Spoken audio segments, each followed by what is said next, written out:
19 फरवरी 2018 को दिल्ली के मुख्यमंत्री सडजी ने दिल्ली के चीफ सेक्रेटरी श्रीमान अंशु प्रकाश जी को अपने घर पे बुलाया। जब चीफ सेक्रेटरी साहब उनके निवास पर पहुंचे तो वहां पर उपस्थित थे दिल्ली के उप मुख्यमंत्री मनीष सिसोदिया जी और आप पार्टी के 11 अन्य विधायक।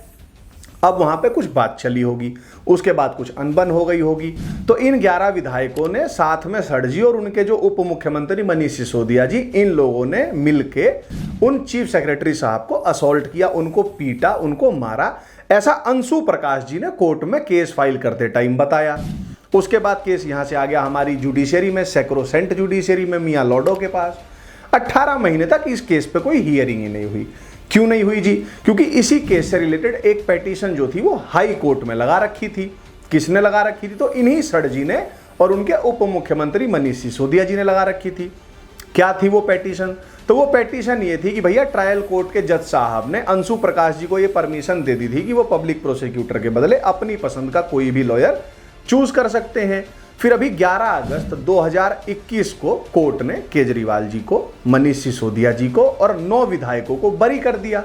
अब जैसे ही ये हुआ तो ट्विटर से लेके व्हाट्सएप के स्टेटसों तक न्याय की देवी जीत गई, बाहर आ गई। जैसे बागों में बाहर आती है ना, ओए होए बेटे की जान, मौज आ गई, हमने तो जुडिशरी पे पूरा भरोसा है, ये सब होने लगा। फिर सडजी के लेफ्ट हैंड या राइट हैंड जो भी हो, दिल्ली के उप मुख्यमंत्री मनीष सिसोदिया जी ने ट्वीट करके कहा कि हम तो पहले से ही कह रहे थे, बहुत पहले से कह रहे थे कि ये सब फेक एलिगेशन है हमारे खिलाफ, ये तो जी साजिश हुई है, ये तो साजिश थी हमारे सडजी के खिलाफ। चुने हुए मुख्यमंत्री अरविंद केजरीवाल जी के खिलाफ उन आरोपों को सिरे से खारिज कर दिया जिनमें उनके ऊपर यह आरोप लगाया गया था कि तथाकथित CS असॉल्ट केस में उन्होंने साजिश रची थी।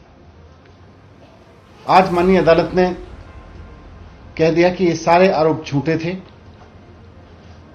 ये सारे आरोप बेबुनियाद थे और अरविंद केजरीवाल जी को आज माननीय अदालत ने तथाकथित फर्जी CS असॉल्ट केस में पूरी तरह से बरी कर दिया। उसके बाद पूरी मीडिया ने दिल्ली के उप मुख्यमंत्री को यह कहते हुए दिखाया कि कोर्ट ने उसको और दिल्ली के मुख्यमंत्री को मुख्य सचिव, चीफ सेक्रेटरी की पिटाई वाले केस में बरी कर दिया है। The Delhi court has acquitted Chief Minister Arvind Kejriwal and Deputy Chief Minister Manish Sisodia in a 2018 case of alleged assault on then Chief Secretary Anshu Prakash. Delhi के मुख्य सचिव पिटाई मामले में केजरीवाल आरोपों से बरी हो गए।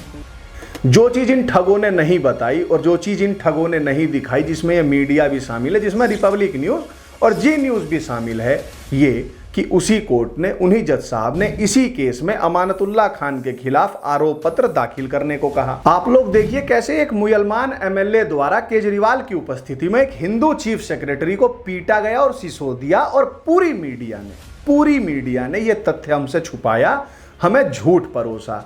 आमतौर पर यह हिंदुओं का ना सपना होता है कि हमारे बच्चे कम से कम कलेक्टर बन जाएं, हम नहीं बन पाए तो। खास तौर पर उत्तर प्रदेश, बिहार वाले तो जैसे बॉर्न ही होते हैं, जैसे बॉर्न टू डाई, तो इनका होता है born to become an UPSC aspirant at least, है ना। कर लो राजेंद्र नगर में घिस लो, मुखर्जी नगर में जाके पोहा खा लो।